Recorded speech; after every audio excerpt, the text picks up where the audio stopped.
All right, so we're going to talk about myth versus reality. We're going to talk a little bit about how the club got started, the mythology that we kind of picked up over the years that I've been actually giving a lot of presentations lying about how the club started. And then thank you so much to the Pioneer Museum for several things. One for housing our archives and helping us with kind of take care of those. And then secondly, we a few years ago we decided let's go research how the club started, because we were seeing in different accounts from some of the early members basically accounts that didn't agree with one another. So we did some research and found out that the reality of how the club started was in many ways more interesting than the kind of exaggerations that we had created over time. So and then we're going to share a few stories, and we've actually made one false story. So as we talk through the or give the presentation, you'll hear a number of these. Try to pay attention and think about which one you think might be false. After we've told the stories, then we'll open a little poll and let you vote on which one you think is fake or a myth. So we'll moving on or getting started here. How the AdAmAn Club started. So just real quick, the myth that what I've been saying for many years is that the club, 5 guys came together, decided it'd be great to climb Pikes Peak and shoot fireworks off the top of Pikes Peak as a way to bring in the new year.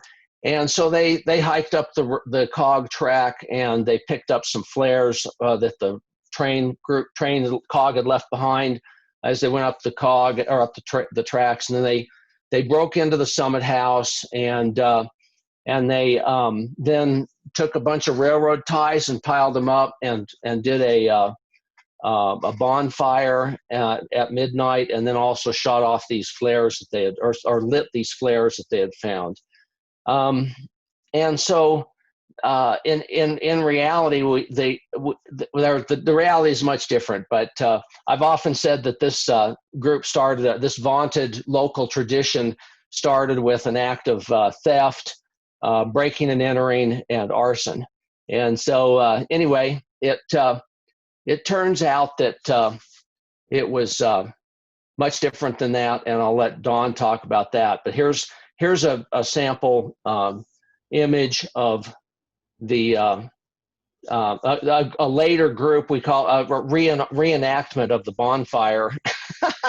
But I will say that we do believe that they set a bond or lit some ties at one point in time, but that may have been in an earlier climb, because a couple of the members had climbed Pikes Peak on New Year's Eve a number of times before they started the AdAmAn Club. So I'll turn it over to Don. Thank you, Don. Yeah, it's a very interesting story. When we decided that we were going to get to the bottom of the reality, so much of the myth had spread and no one was really sure what was accurate and what wasn't. So we decided, I guess this was 3 or 4 years ago, we decided to go to the Pioneer Museum and start digging and start researching the reality. And we found our best resource was the Gazette archive and news clippings. And what we found out was that it was much more sophisticated than we ever realized it was. And sorry about that. And it started with 2 brothers, Fred and Ed Morath. And you see their picture there. And Fred and Ed were both 2 very accomplished mountaineers, both members of the Colorado Mountain Club. And they had got together and with the Gazette and decided that they would make an event out of their climb this year. Now, the 2 of them had summited Pikes Peak 35 times prior to the 1922 climb, as well as having climbed the peak 10 times on New Year's Eve. Now, of course, a lot of these times were with other local friends, so it's easy to understand how this myth could be created, because there were so many climbs involved that there were a lot of stories to confuse the issue. So in cooperation with the Gazette-Telegraph, they decided that they would put together a local event. And of course, there was no club at that point. There was no AdAmAn Club as we know it. So that year in 1922, it was just called the Watch Party. The Gazette Watch Party, as the newspaper referred to it. And the Gazette really put out the word, and news got out. As far as Omaha had responded to the event, Kansas City, even New York City had picked up the wire, deciding that they wanted to broadcast this event as well. So it kind of became a big deal.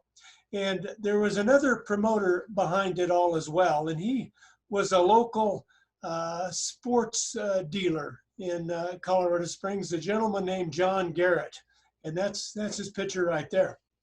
And John was a promoter, and his role in this was, as the club made it to the summit and shot off their fireworks, he and his group would be positioned on the roof of the Gazette building, where they would respond with several bombs in return. Now, unfortunately, we found no research that ever told us if the bombs on top of the Gazette building actually were launched and if that worked or not. We don't know. It would be good to find that out. But anyway, the two Marath brothers decided that they wanted to put together some more climbers in the team.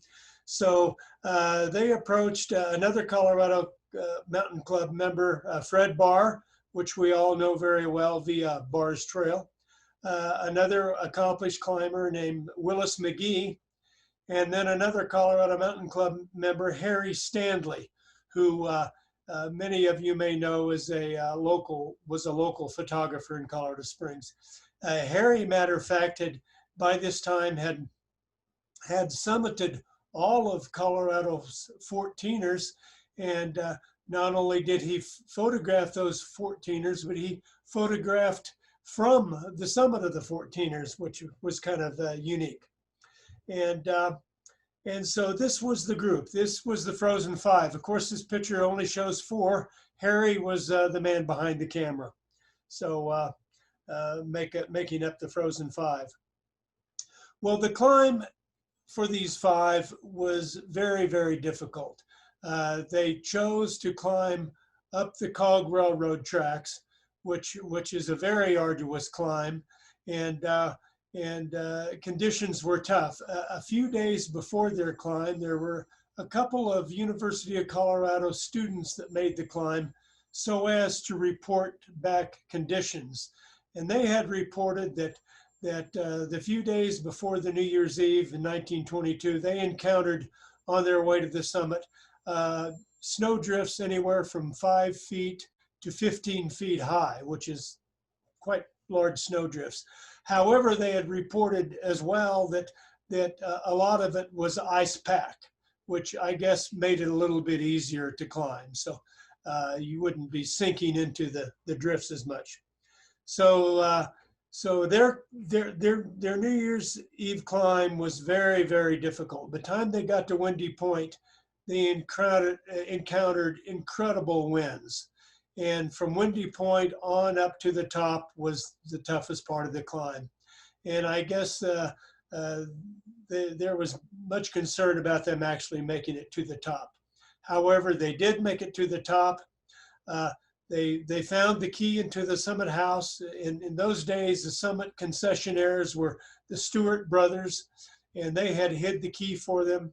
And they were able to get in and get their packs of fireworks in.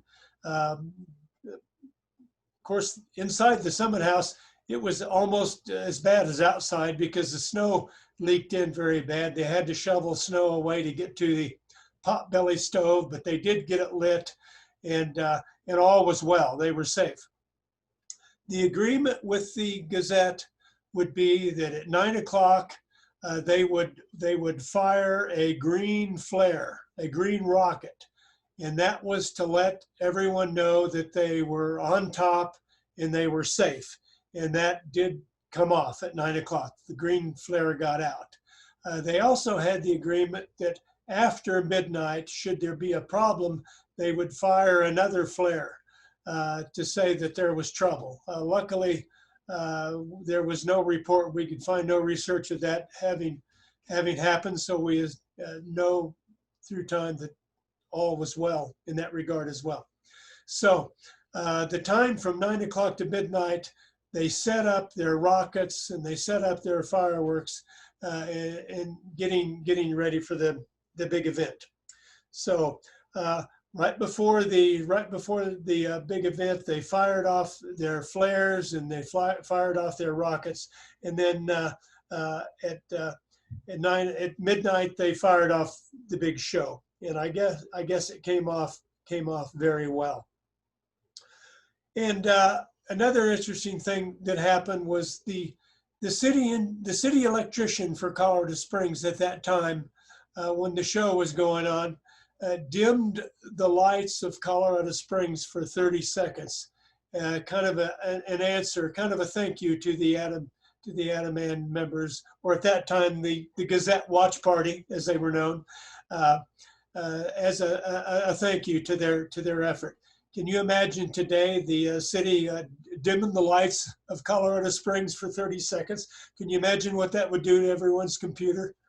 But anyway, it all came off very well.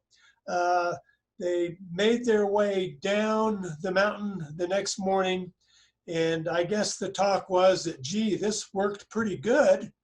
Maybe we should do this again next year. Matter of fact, maybe we should make this a club. And so in 1923 was the last time we ever heard the Gazette Watch Party used.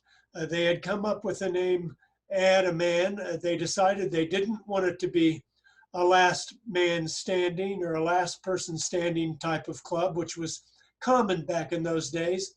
So they came up with the idea that they would add a new member each year, add a man each year, which is kind of unique.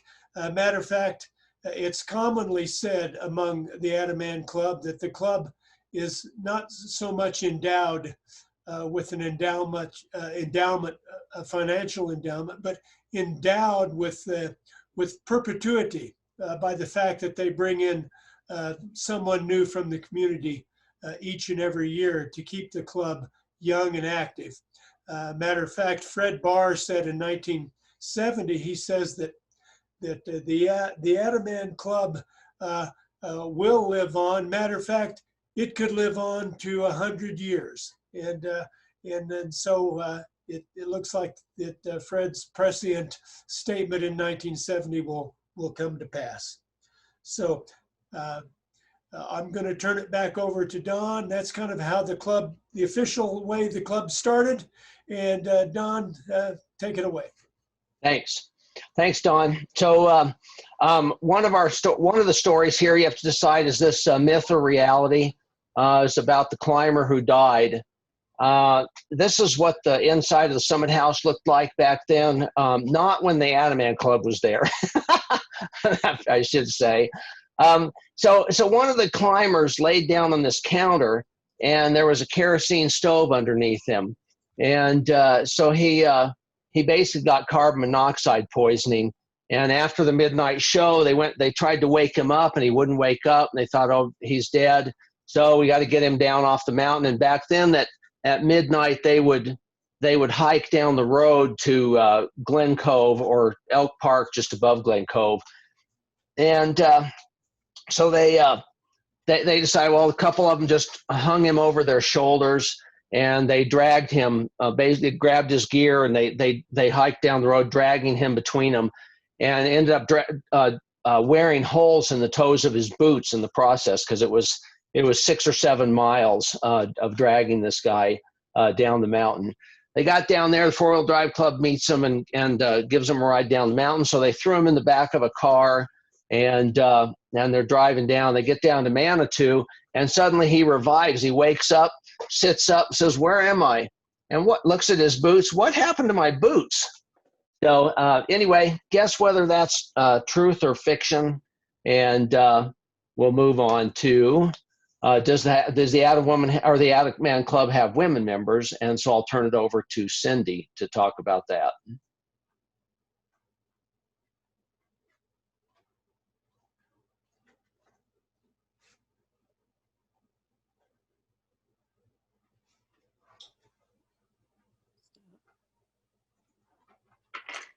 Ta-da, here we are. So regarding whether or not the AdAmAn Club has female members, I'm here to tell you they do. I am the second member of the group, and I'm happy to represent them. What we're going to talk about today is women climbers that have obviously done the AdAmAn climb. The first one is a gal by the name of Ann Statford. She was actually the first female member, and her tenure lasted for a whole one day on a leap year, and that was in 1960. We're not sure what the backstory to her membership is, but I'm going to assume it had something to do with, during my research for the book, the rumblings for female members being a part of the AdAmAn Club started right around that time. So I don't know if it was the club's way of taking it lightheartedly or not, but we would love to find out her story. We'll go to our first actual member was Sue Graham. She did her first climb in 1983 after applying to the club 3 times. She finally was invited, happy to do so. She talks about being almost like the paparazzi was after her. It was an exciting time to finally have a female, and the news media was all over it. And she graciously accepted all of her interviews, fulfilled all of her media duties. And about a week before the climb, I think it was, she had an awkward moment. She discovered she was pregnant with her first child. She was concerned, of course, for the baby, but also she imagined the headline being, female climber can't make the climb because of a pregnancy. And so she decided to just go on, do it. She had her doctor talk to her, and there was a doctor on the climb, and she completed her climb, and so did her baby. She became a member in 1997. Our second female member is myself. My first climb was 2004. I became a member, back up, first climb 1994, became a member 2004.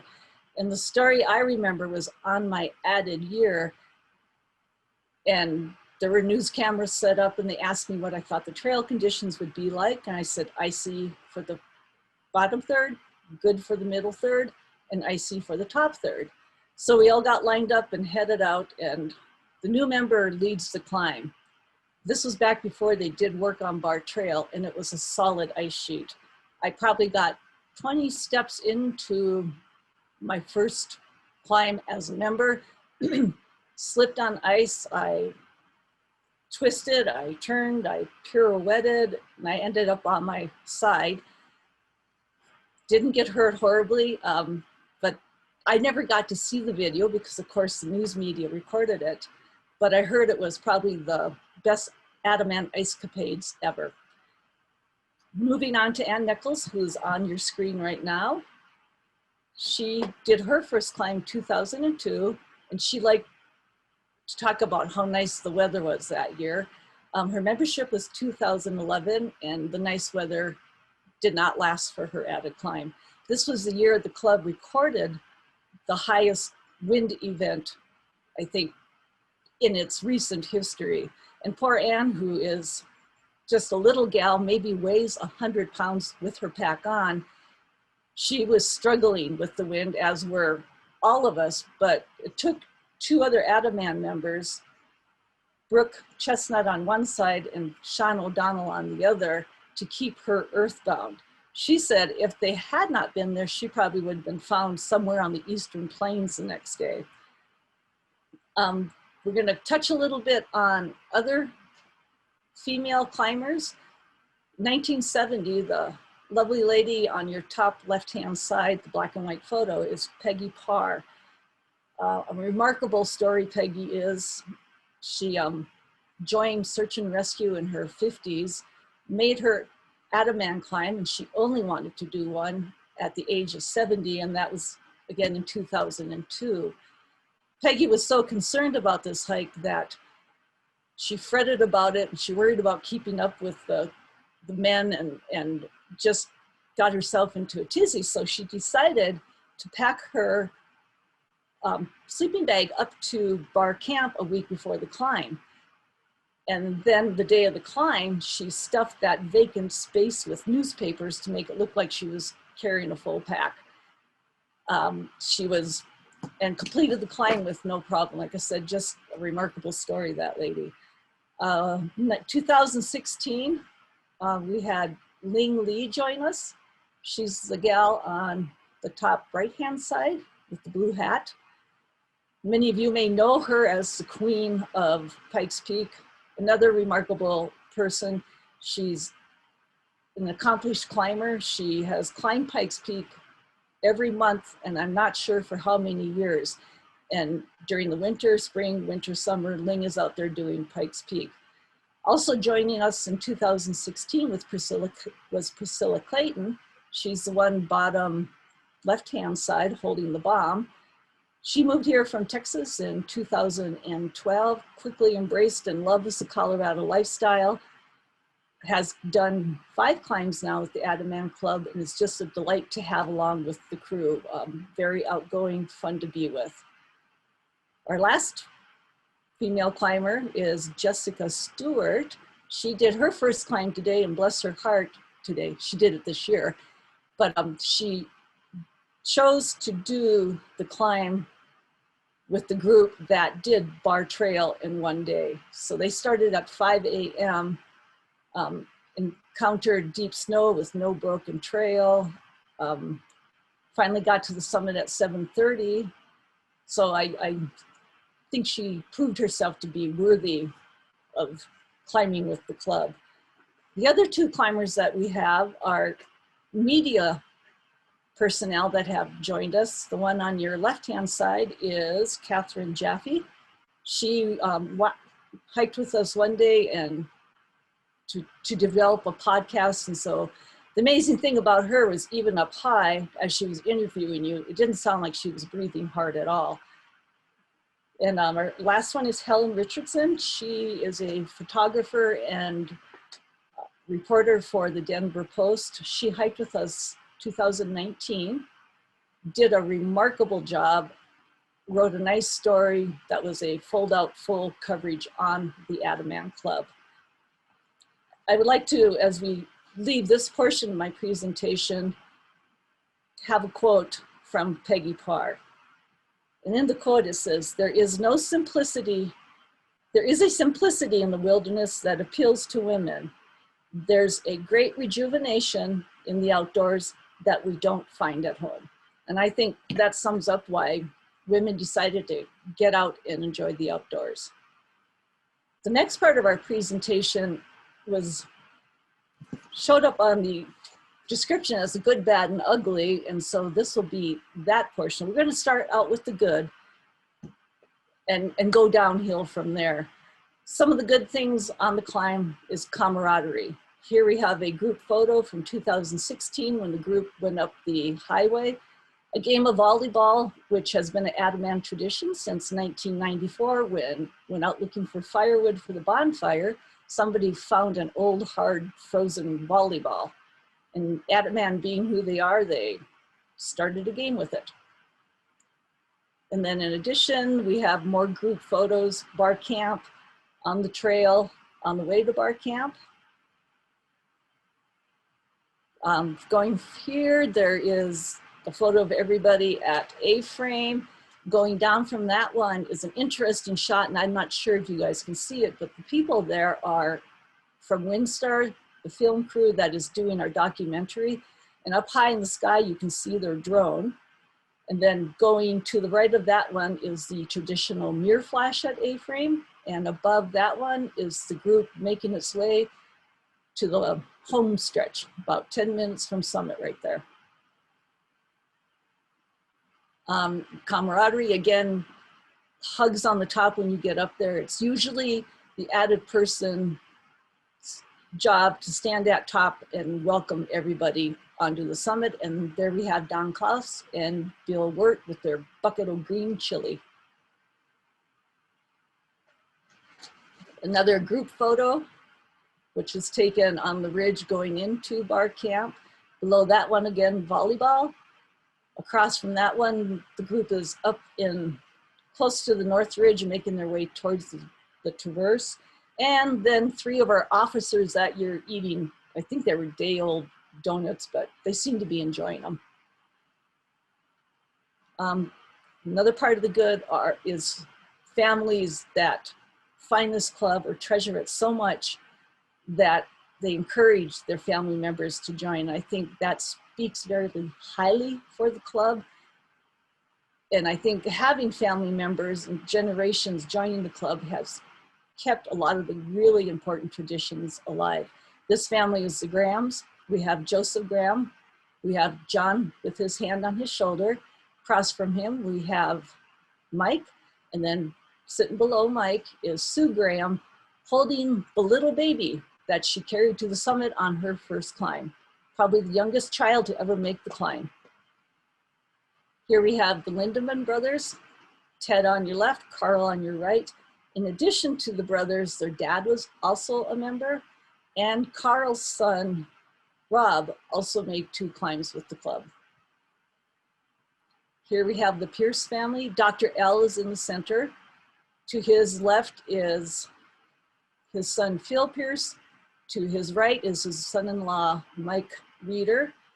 Mike Reeder also had his son, Carl, who joined the club for 1 year too.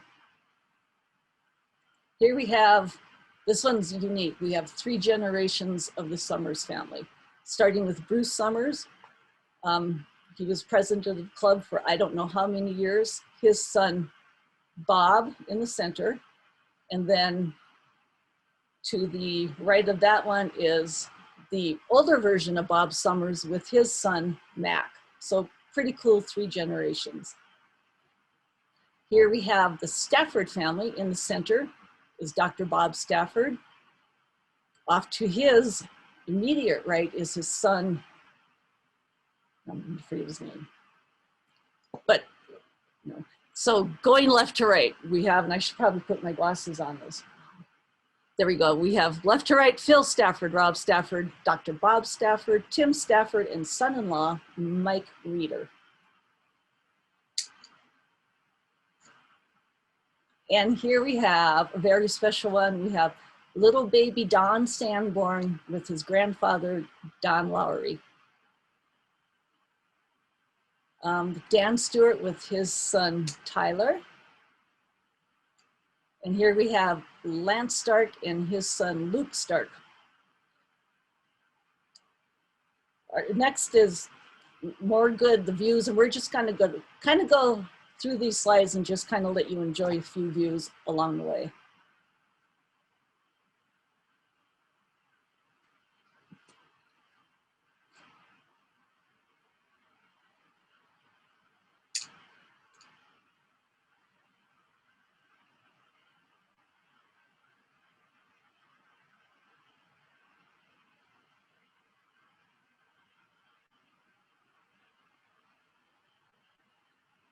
Okay, now we move to the bad.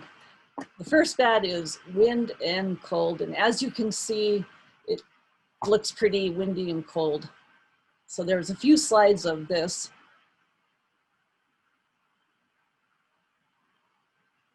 In both of these photos, we are working our way towards the Great Traverse with the wind gusting and snow blowing.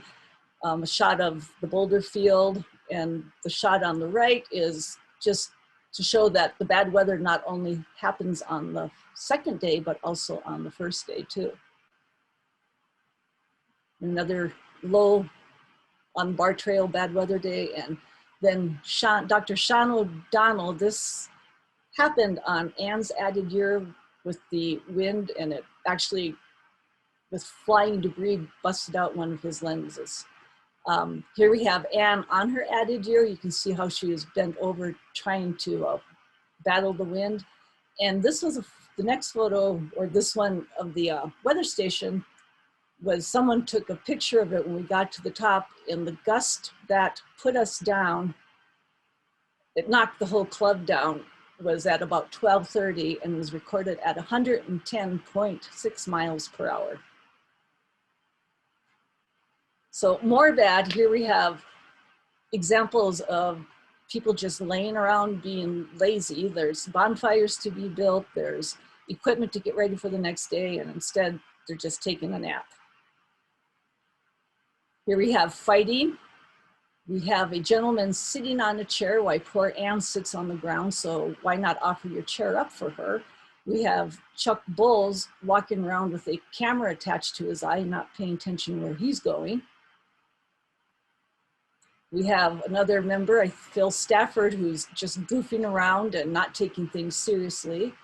The group shot is a bunch of us appearing to be bar hopping. We're sitting in the tavern, Pikes Peak Brewing. And this little place card says, I wish I had a beer, so just focused on drinking beer instead of drinking water. And then there's the playing with bombs. Can be very, very bad. More of the bombs being set up, and again, Sean O'Donnell holding the bomb. And then we go to the ugly. The first one is, looks like that person's growling at us. It's like, really, we don't want to be growled at. And then there's the Lindemann boys lurking. Lurking's not acceptable.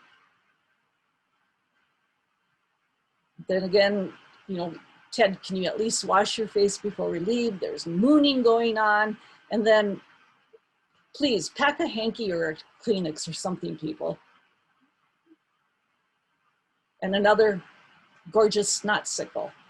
The last one is Don and Bill holding a thermometer where it registers, and I can't see, but I think I heard it was 32 below on the summit without a wind chill factor. So you can decide what part of that slide is the ugly.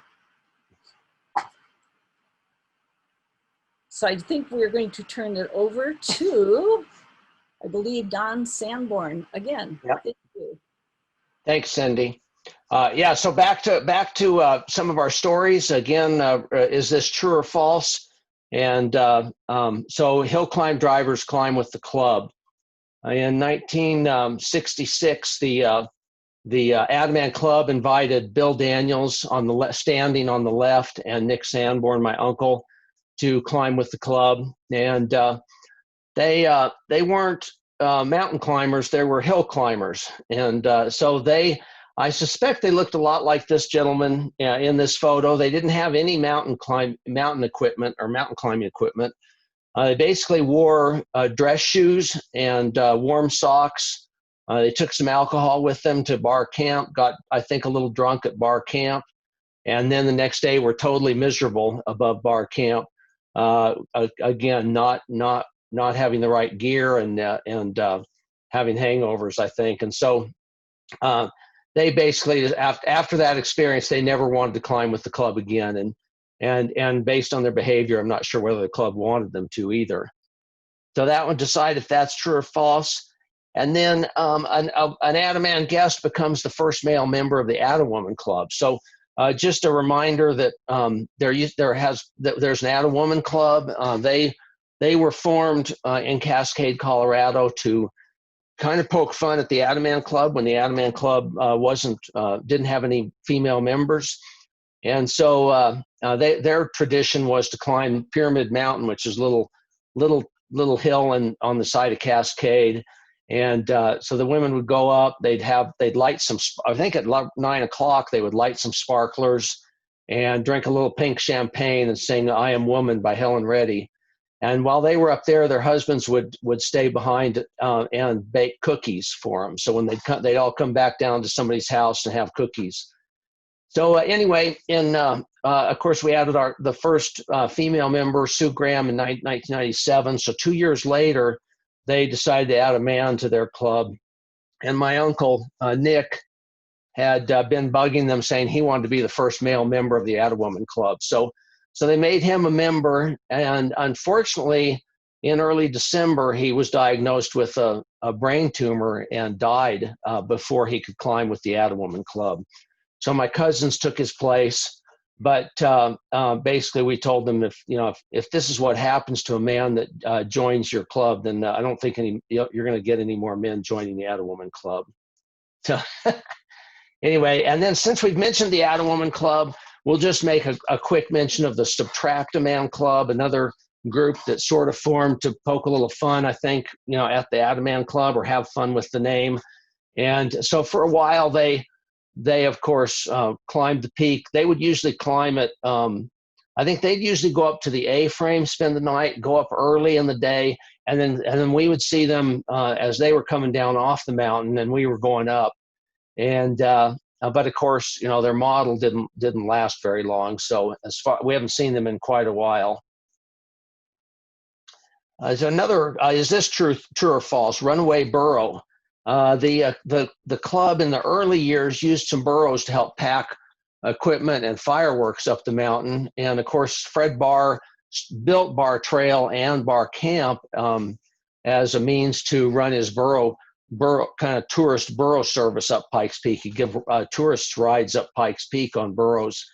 And so anyway, again, here's a picture of them packing their stuff up the mountain. And then, so one year, one of the burros got loose, broke its lead, and ran down the mountain and all the way back to Manitou. Here's some members looking, wondering where the burros are. And here's Fred Barr pointing, thinking maybe there's a burro down there.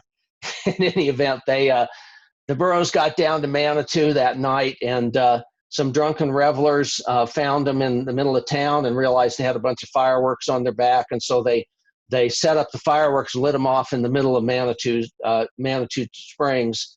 And so the police were going to arrest them for disturbing the peace and illegally shooting off fireworks, but it turned out one of them was the mayor, so they got off with just a warning.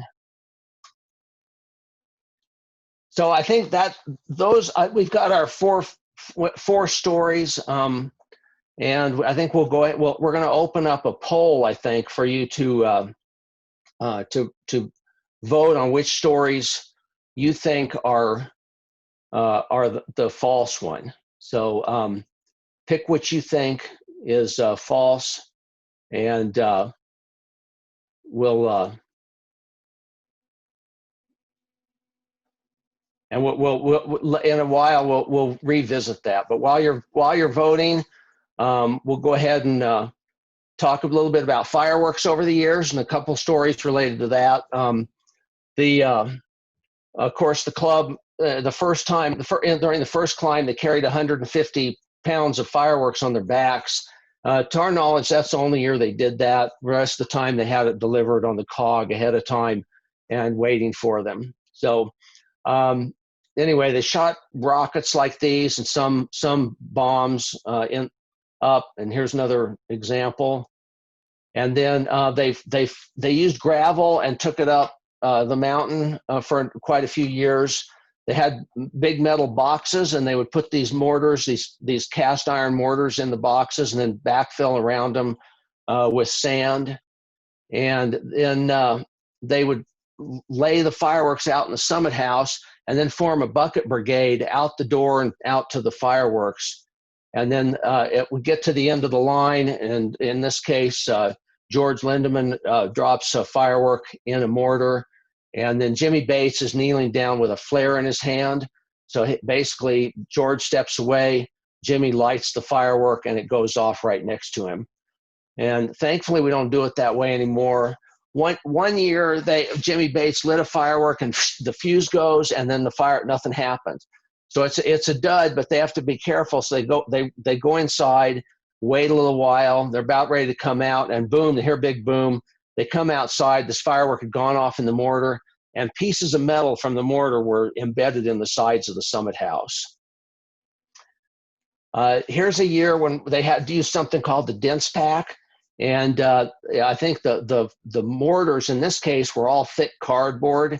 And when they went to shoot the fireworks show off, it actually ignited some of the cardboard mortars. The whole show started burning up on the ground.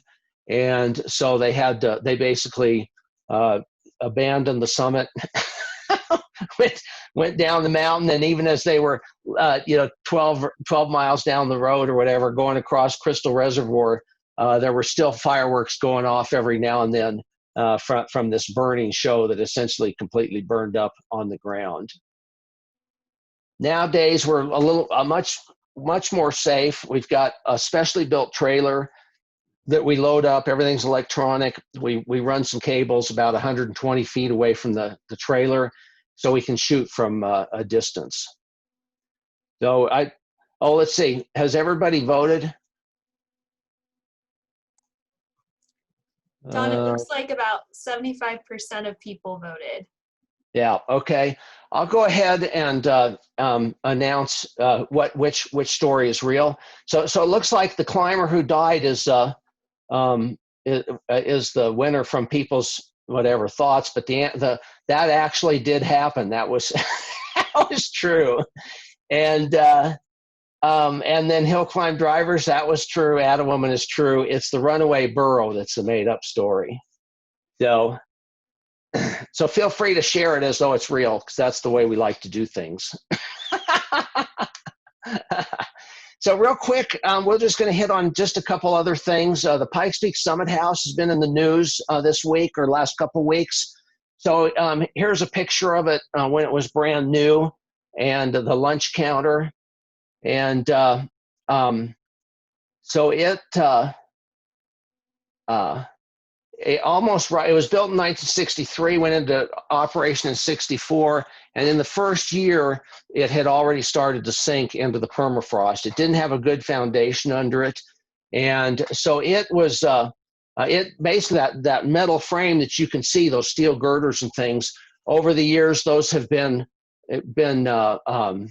bending and moving, and the Summit House has actually been condemned several times. And there have been times I remember sitting in the back room, and from one side of the room to the other there was probably a 6-inch drop. So thankfully we're getting rid of that Summit House. They've started demolishing it. The new Summit House, of course, is in the works. We did get we got our last group photo at the old Summit House during the climb this year. And then the new Summit House, you may have seen, this is just a designer image of it, but it's kind of on the southeast corner of the summit. It's much bigger. Really, it's going to be just a great facility. We can't wait for it. So look forward to that. There's basically no Summit House right now in operation until the new one opens. They expect to open at the end of May. And so and of course the new COG will open at the same time. So we're all looking forward to that. Just a great effort. So 100th anniversary. We're coming up on our 100th anniversary, and we've got several projects in the works. And so we'll just share real quickly those projects. So if you want to say something real quick, Don, about the book. Yes. We're planning a book, 100 Years of Wind, Fire, and Ice. That's kind of a working title. We're not sure exactly of the title, but kind of do for now. And this is kind of a mock-up of what the book's going to look like. It's going to be a 11 by 8.5, kind of a coffee table book. And of course, the AdAmAn Club did a book after 50 years. So this will encompass a lot of the information in that book as well. And we plan on doing possibly 2 different editions of this book. We're thinking of doing a kind of a leather bound, signed and limited edition for kind of as a fundraiser. And then of course we'll do the public edition, which will be for everyone. And so we're really excited about that, and we'll let you know more as the book develops. We're on that. We're charging in that direction right now. Yeah, thanks, Don. In addition to a book, we're planning on doing a documentary, kind of in keeping or similar to what the Pikes Peak Hill Climb did for its 100th anniversary. They worked with WinStar Studios, and we're working with WinStar as well. WinStar has been climbing with us or been on the mountain the last 4 or 5 years and done video of us climbing, video of our fireworks, etc. So they put together a short little teaser video just to give you a sense of kind of what it might be like, but of course it'll be a much longer and go through our history. And so I will play that teaser for you here.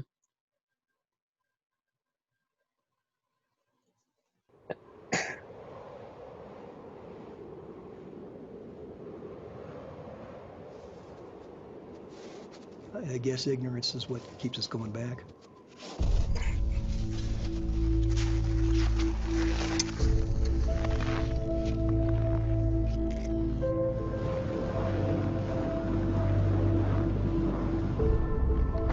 It can be brutal Arctic type conditions in a moment. It's minus 30 or 40, wind so strong you could barely stand up. It's mental toughness. And that's the difference between climbing and hiking. When the snow is deep, when the wind is howling, then it really feels as though we're doing something unusual.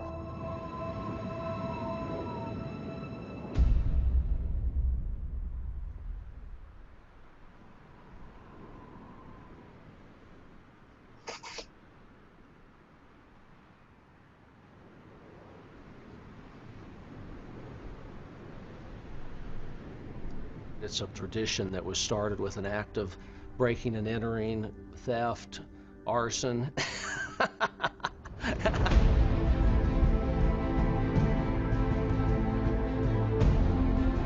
This is a group of people who follow a tradition. Since 1922, we hike up Pikes Peak every year, set off fireworks for the Pikes Peak region. We know how to celebrate New Year's Eve. In Colorado Springs, we're proud of Pikes Peak. That really is the landmark that defines us. Pikes Peak is the most iconic mountain in the lower 48 states. It's there to climb.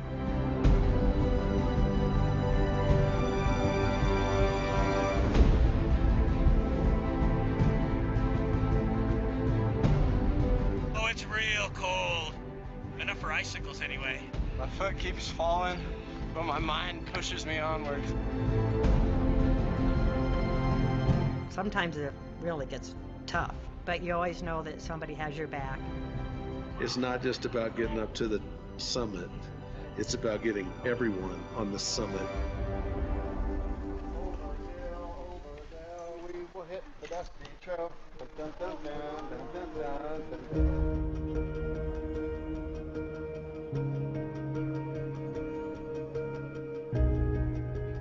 The fellowship of our group is very tight. It's the people involved, it's the camaraderie, it's the folks that I've known, some of them more than 40 years. In a few years, we'll embark on our 100th climb up Pikes Peak, celebrating a tradition unmatched by any other club in the world.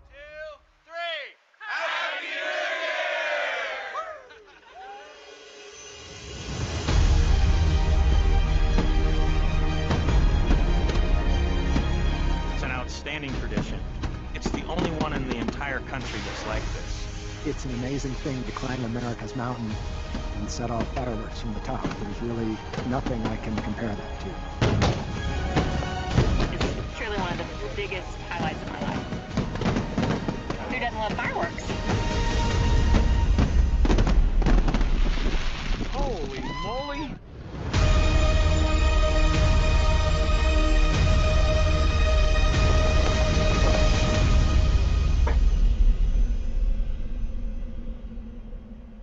I think it helps keep us young. At least it rationalizes foolishness.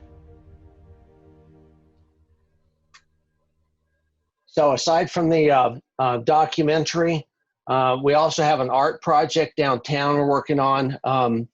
Really a group of folks downtown, aside from the AdAmAn Club. We're involved a little bit, but basically the idea is in the alley next to the old Hibbert's building, between Pikes Peak on the north, Colorado Avenue on the south,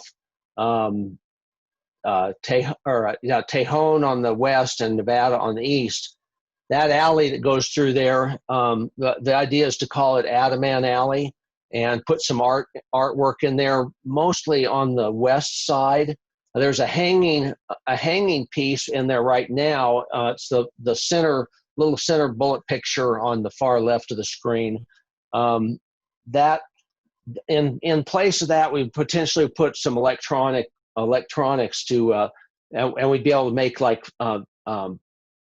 fireworks, make it look like there's a fireworks show going off over Pikes Peak if you're in the alley looking out.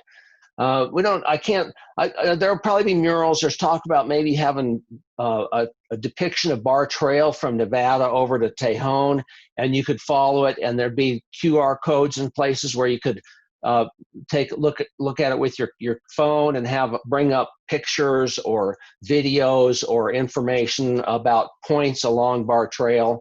So in essence, it would bring Bar Trail off of Pikes Peak down to the middle of Colorado Springs where people could kind of experience it. So anyway, there are a few things there, a few ideas. We don't know exactly what form this will take because basically we've been told what will happen is we'll identify some artists, choose them based on their qualifications, and then we'll give them stipends and let them do design work.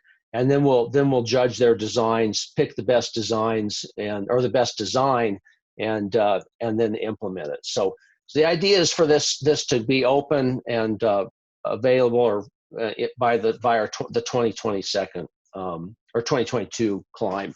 So, and I think I kind of jumped over real quick. This was our 99th climb this year. Next year will be our 100th climb, and then the year after that will be our 100th anniversary. And so we're really going to primarily focus on celebrating our 100th anniversary, even though we have our 100th climb next year. And then here's just a sample. RTA, the architects who did the Summit House design, their offices are in the old Hibbard building looking down on the alley. And so they're doing some work with us, and they just worked up this little mock-up of what the alley, a little thing over the alley, what might kind of draw people into that alley and to enjoy it, and then a little mock-up of some what some firework electronics or something might look like at night. And then here's a view from inside the alley. And so one nice thing about this particular alley is you can see Pikes Peak in the distance from it. So I think that kind of covers it. We've gone through our stories. We've shared some of the history of the club, and now we'll just open it up to questions. Thank you so much, Don. So yes, if you have any questions, whether you're joining us via Zoom or you are on Facebook Live, this is your chance to share those in the chat function. And Diane, if you see any questions on Facebook Live, if you want to type those in for us. I might also mention real quick, again on our questions and answer page here, if you want to know more about the club, if you want to know about these 100th anniversary projects, any of that stuff, go to adaman.org. Excellent. Okay, well, we have our first question. Can you tell us about the years AdAmAn Club didn't or couldn't make the climb? I can address that. That's a little bit of a sore subject. I wish you hadn't brought that up, but the club has only had to turn around once in the history of the club, and that was the first year I was president of the club. So it was a rough year, just really bad weather. We had fresh snow on the mountain on the kind of the day, the 30th and night of the 30th, and then it was minus 20 degrees at bar camp, and the wind was blowing out of the south. Usually the wind blows from the west, and then Pikes Peak blocks it. It was blowing from the south and across the face. So when we got above timberline, it was just bitter cold, and we had a number of people kind of drop off early, but then as we were going up, I was just thinking, I'm going to die here. I'm going to lose fingers and toes or die. I don't know. But anyway, the new member leads the group, and it happened that Ted Lindeman, the past president, just previous to me, was up with him. they ended up deciding we better turn around. And when they did, I saw people come towards me. I thought, thank goodness, let's let's get off this mountain. And we ended up having about 7 cases of frostbite that year. What year was that, Don? That was good question. I can't remember. Let me think. You've Might have been scrapped about, it from your memory. yeah, 2010-ish, somewhere in there. Lisa wants to know, how do you get down the mountain after the climb?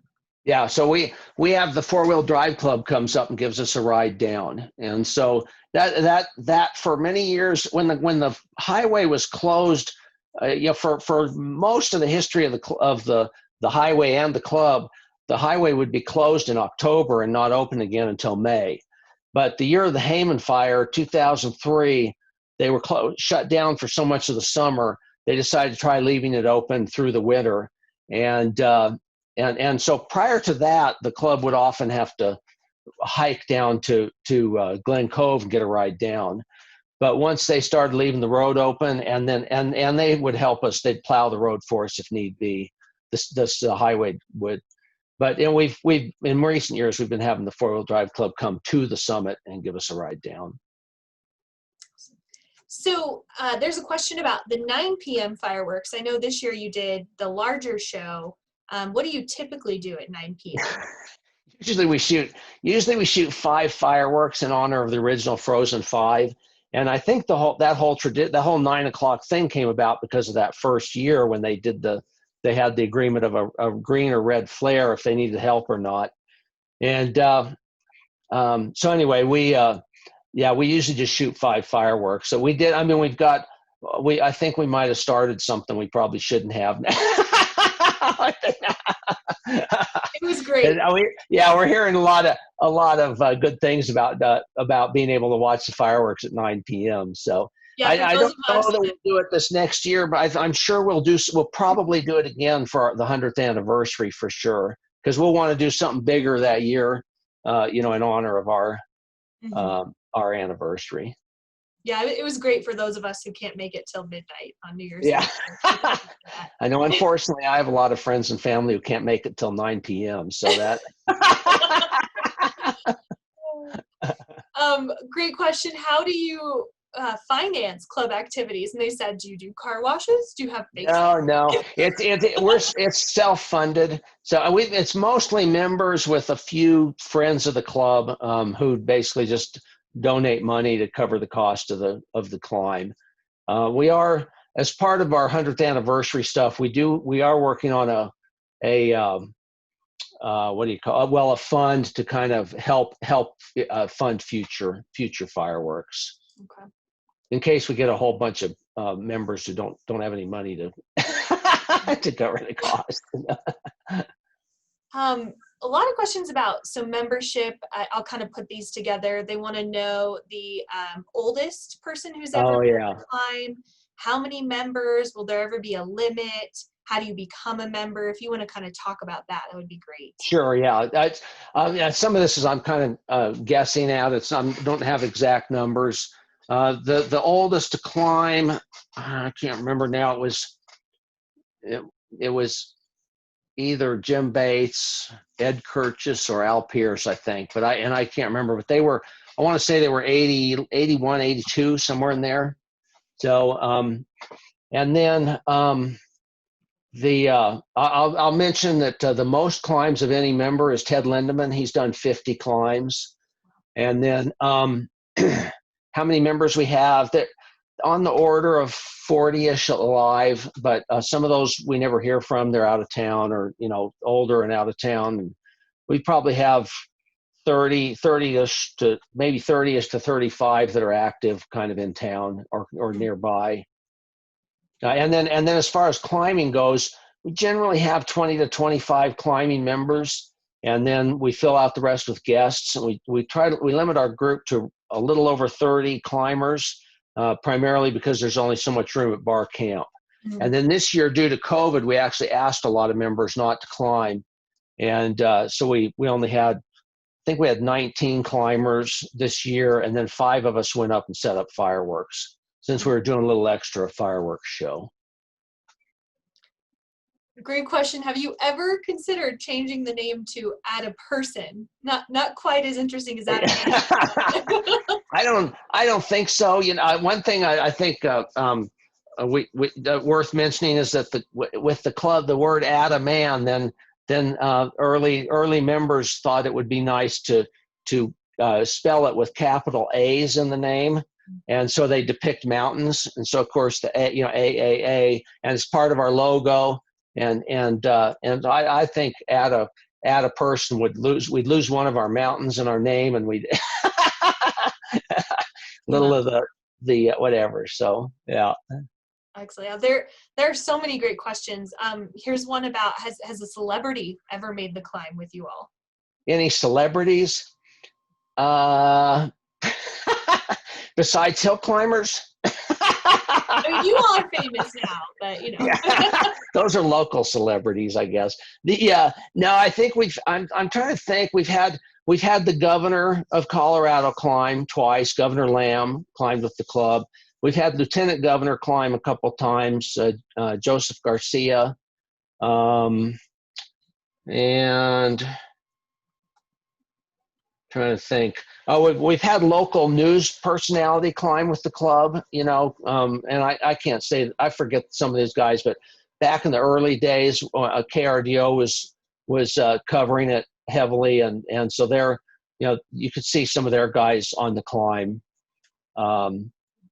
Anyway, yeah. Awesome. Well, great. Well, I'll end with one more question. I think it's great. How do you know how to navigate the trail when it's super snowy? Like, are you just so familiar with it that no amount of snow can really distract you? For the most part, I mean, a lot of us have climbed Pikes Peak so many times, we know real well, even with snow, where the trail goes. And we try to, generally we try to stick to the trail. Yeah, this, 1 year, I think the year Mark Sable was a member, now I can't remember. Anyway, we got up to Timberline and we started to follow the trail off to the kind of northwest, and immediately we were up to snow in our waists, up to our waists, and we decided, we know there's a lot of snow gathers up around that side of the mountain, and so we ended up deciding to go straight up the face, up to the traverse, and work over to basically the left or the south, up the mountain. And that we got back on the trail up high, but we skipped a big chunk of it. But that's unusual. We don't usually do that. This was a year, if I had been on the Bark Trail climb, I might have pushed for that, because there was so much fresh snow they were wading through. But again, it's unusual. Well, thank you so much, Don. Thank you to everyone for your fabulous questions. I'm sorry if I missed anyone. Don, any final thoughts before we wrap up today's presentation? No, again, I mean, we really appreciate all your interest, and it's great to hear back, have feedback from folks. Of course, we have a Facebook page. I think we have about 1,000 members on our Facebook page, and that's a good place to follow us and know about us. I will mention, as far as if you want to climb with the club, we have a process in place. You can apply, but we usually don't open that up until early September or something. It's usually only open for about 4 or 5 weeks. So again, watch the Facebook page, and or check in on our website in September if you want to apply. And then just a reminder, a lot more people apply than we have room for guests. And I guess I should mention, we select guests to climb with us, and it usually takes climbing as a guest for a number of years before you become a member. Okay.